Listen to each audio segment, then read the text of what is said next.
Jadi ada satu quotes yang aku suka banget, dia bilang kayak gini, ketika lo bunuh mimpi lo tuh nggak benar-benar mati. Mimpi lo itu cuman tidur doang, tapi suatu saat dia akan datang dalam bentuk penyesalan di masa tua lo. Halo guys, kembali lagi di Quotes hari ini. Sebenarnya video ini tuh inspired dari video YouTube-nya Bang Panji Pragiwaksono. Jadi akhir-akhir ini aku lagi suka banget nontonin video-videonya. Terus ada satu video yang berbekas banget dan aku ingat sampai aku masukin di video save di YouTube aku. Jadi ada satu quotes yang aku suka banget, dia bilang kayak gini, ketika lo bunuh mimpi lo tuh nggak benar-benar mati. Mimpi lo itu cuman tidur doang, tapi suatu saat dia akan datang dalam bentuk penyesalan di masa tua lo. It's very deep. Quotes ini tuh deep banget dan relate banget ke aku gitu. Makanya mungkin ketika aku ngebahas video ini is a little bit emotional dan juga apa ya, mungkin jadinya nggak konsen gitu ketika aku bikin video, karena ini relate banget ke aku gitu. Nah, jadi intinya kenapa Panji itu bisa ngomong kayak gitu, inti ceritanya adalah jadi dulu ayahnya itu seorang, aku nggak tahu akuntan, nggak tahu pembisnis gitu. Tapi ketika bisnisnya bangkrut, ayahnya tuh bilang gitu kalau Panji, gue mau hidup dari menulis gitu, karena cita-cita ayahnya itu menulis. Tapi pada saat itu ayahnya udah cukup tua. Terus udah gitu akhirnya karena Panji juga pernah nerbitin buku gitu ya, nulis buku, akhirnya dia mau ngebantuin ayahnya. Terus ayahnya nulislah sebuah novel. Intinya sih aku lupa inti novelnya apa, tapi intinya si novelnya ini cukup challenging gitu, karena novelnya ini kayak ceritanya tuh dari masa ini balik ke masa lalu, masa ini masa lalu gitu. Jadi kayak untuk beberapa orang itu sulit dimengerti. Terus Panji datanglah ke beberapa penerbit, tapi penerbit ini banyak yang bilang ke Panji gitu kalau, bang ini boleh nggak gue edit gitu, karena si alur ceritanya tuh nggak linier gitu, jadi susah dimengerti. Tapi ayahnya Panji itu keras kepala banget sama karyanya. Dia nggak mau diedit karena dia merasa bahwa ketika diedit karya itu nggak jadi karya dia seutuhnya gitu. Sampai akhirnya biar selesai aja gitu ya, biar ayahnya diem, Panji itu setiap kali ditanya ayahnya kayak, Ji gimana, ke penerbit udah apa belum, Panji itu selalu bilang udah, lagi di misalnya nih lagi di Bentang Pustaka atau lagi di Gramedia and everything, tapi masih dalam proses gitu. Padahal sebenarnya si naskah itu nggak diapa-apain sama Panji. Sampai suatu saat di satu pagi ayahnya Panji itu nelfon Bang Panji. Terus Bang Panji nggak ngangkat berkali-kali karena dia beranggapan dia tahu apa yang mau dibilang ayahnya. Dia tahu kalau ayahnya itu cuma mau nanyain gimana buku ayah, dan dia nggak tahu lagi mau ngebales apa atau mau ngebohong kayak gimana lagi gitu. Terus long story short, jam 9 pagi istrinya nelfon terus ngabarin kalau ternyata ayahnya meninggal. Ayahnya itu nelfon Bang Panji ketika ayahnya lagi serangan jantung, dan di situ dia trauma banget, dia ngerasa bersalah banget, dia ngerasa bahwa dia yang ngebunuh ayahnya gitulah intinya. Kalian bisa nonton videonya di YouTube-nya Bang Panji, ada di stand up komedinya gitu yang judulnya Jangan Bunuh Mimpimu. Nah dari situ dia kayak punya trauma gitu, bahwa dia nggak mau hidup menyesal karena dia ngelihat ayahnya sampai tua pengen bikin karya karena pernah menunda cita-citanya hanya untuk hidup realistis. Dan aku rasa ini tuh masalah semua orang gitu, dan to be honest aku juga sedang mengalaminya gitu, dimana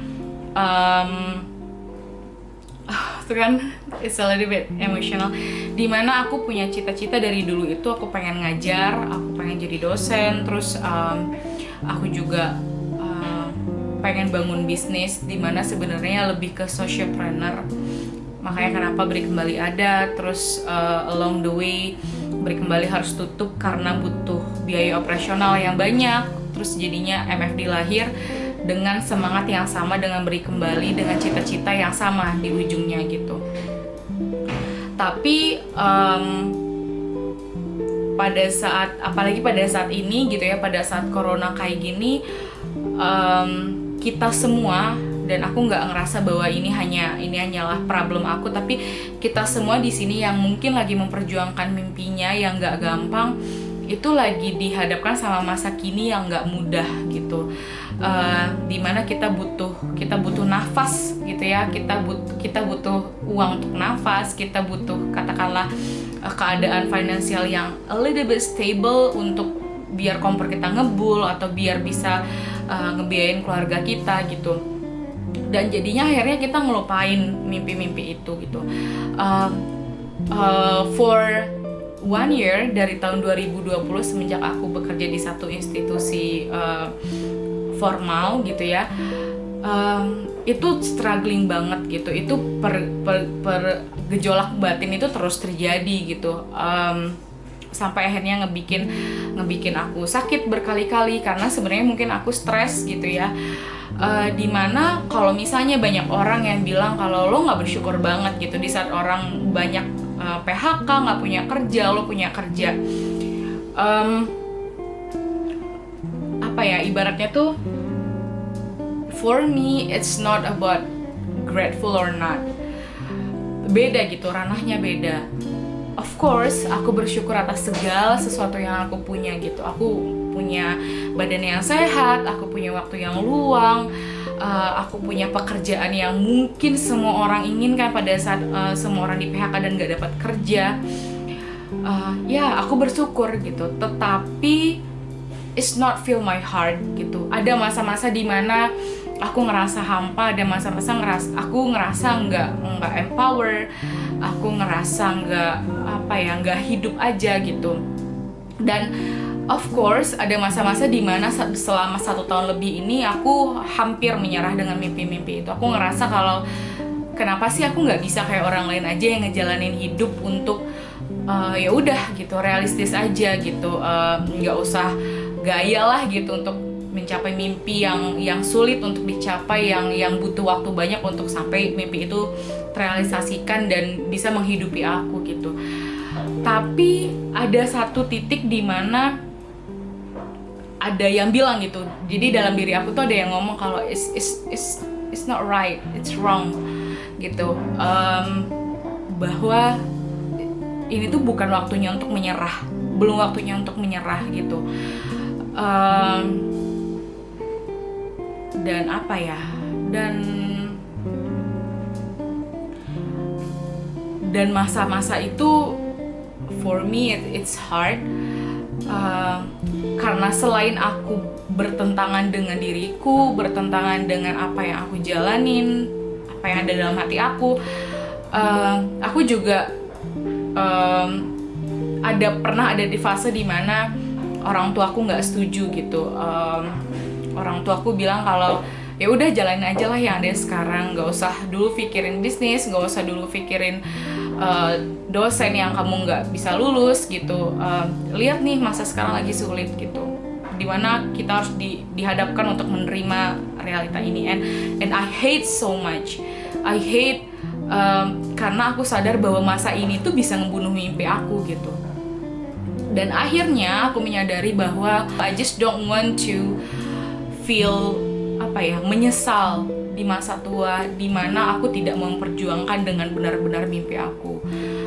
So what I've done during this time, selama mungkin 1 tahun ini adalah aku membagi waktuku gitu. Jadi kayak misalnya 9 to 5 aku kerja, aku menjalani pekerjaanku dengan sebaik mungkin, tapi pulang dari situ mungkin orang lain bisa istirahat, tapi aku masih kerja, aku mengerjakan bisnisku, aku building my platform, building my personal branding, building my YouTube.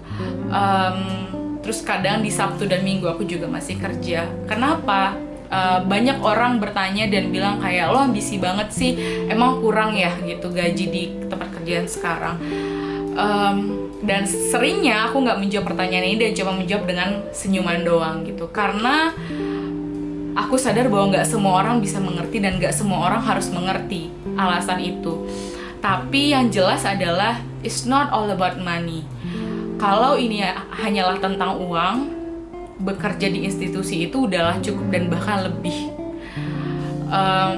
Tapi bahkan ketika aku membagi dua gitu ya, fokus aku ketika aku pulang, aku harus masih ngerjain bisnis, aku masih harus riset gitu, ngambil job riset, aku masih harus building YouTube. Ini tuh costnya banyak loh gitu. Aku harus muterin uang gaji aku, misalnya uang gaji aku untuk modal bisnis, untuk modal editor aku di YouTube, untuk banyak modal gitu, dan aku harus banyak menghemat dari situ. Malah boncos gitu, kadang boncos, kadang harus hemat banget. Tapi there is no regret, karena aku sadar bahwa I strive for, insya Allah mudah-mudahan ini adalah jalan yang benar gitu. Karena seperti kata Panji, dia bilang sukses itu apa sih? Nah Panji dalam video itu bilang sukses menurut gue adalah ketika gue mau mati dan gue lihat ke kaca dan gue bilang ke diri gue tidak menyesali apapun. Dan itu yang pengen aku juga rasakan gitu. When the time is up, ketika jatah waktu aku di dunia habis, aku udah harus kembali pulang kepadanya, terus aku ngaca dan aku bilang ke diri sendiri bahwa there is no regret in my life. Aku nggak menyesali apapun karena aku berjuang dengan sebegitunya, meskipun hasilnya mungkin bisa jadi nggak berhasil. It's okay, tapi seenggaknya aku mencoba. Dan video ini aku peruntukkan sebenarnya untuk kalian di luar sana yang saat ini berjuang untuk mimpi kalian, mungkin yang dihadapkan dengan pilihan yang kalian maju mundur kena gitu, kalian maju nggak bisa, mundur juga nggak bisa. Mungkin orang tua kalian nentang, keadaan masa kini kalian juga tidak memungkinkan. Aku cuma mau bilang ke kalian bahwa kita nggak pernah tahu waktu kita di dunia ini habis kapan gitu. Semenjak kejadian 2018 ketika aku kehilangan sahabat terdekat aku sadar banget bahwa kita benar-benar nggak bisa prediksi loh waktu kita itu sampai kapan. Bisa jadi orang terdekat kita pergi dan bisa jadi kita pergi kapan aja. Dan semenjak kejadian itu aku tuh selalu beranggapan bahwa bahwa bisa aja besok gue mati, atau bisa aja sedetik atau semenit kemudian gue mati. Dan aku nggak mau menjalani hari-hari itu dengan menyesal gitu, hari-hari dimana penghujung hidup aku dengan menyesal. So, selagi masih ada waktunya, strive for your dreams, dan pahami bahwa tidak semua orang harus mengerti mimpi kalian, and it's okay. Sekalipun kalian menjalaninya sendiri, it's okay. Kenapa? Karena kalian masih punya Tuhan yang bisa setiap detiknya kalian ngobrol. Meskipun pada saat 1 tahun ini ada banyak momen-momen di hidup dimana aku tidak percaya gitu, saking putus asanya aku sudah tidak percaya gitu sama yang di atas. Dan jangan dicontoh ya nih teman-teman, tapi tidak apa-apa, ya itu namanya perjalanan faith kan, perjalanan iman. Ya itu yang mau aku bilang, bahwa tidak semua orang harus mengerti. Tetapi kalau kalian nggak percaya sama mimpi kalian, terus kalian harus ngandelin siapa lagi buat percaya sama mimpi kalian? Jangan bunuh mimpi kalian, karena dia nggak akan pernah mati, kata Bang Panji, dan aku setuju banget gitu. Jangan pernah bunuh mimpi kalian, karena dia nggak akan pernah benar-benar mati. Dia cuma tidur, dan suatu saat dia akan bangun dalam bentuk penyesalan di masa tua kalian. Dan tentunya kalian nggak mau kan?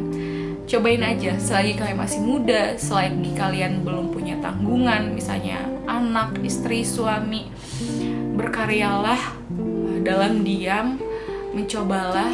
Setidaknya kalian bisa bilang ke diri kalian bahwa kalian berjuang untuk mimpi kalian.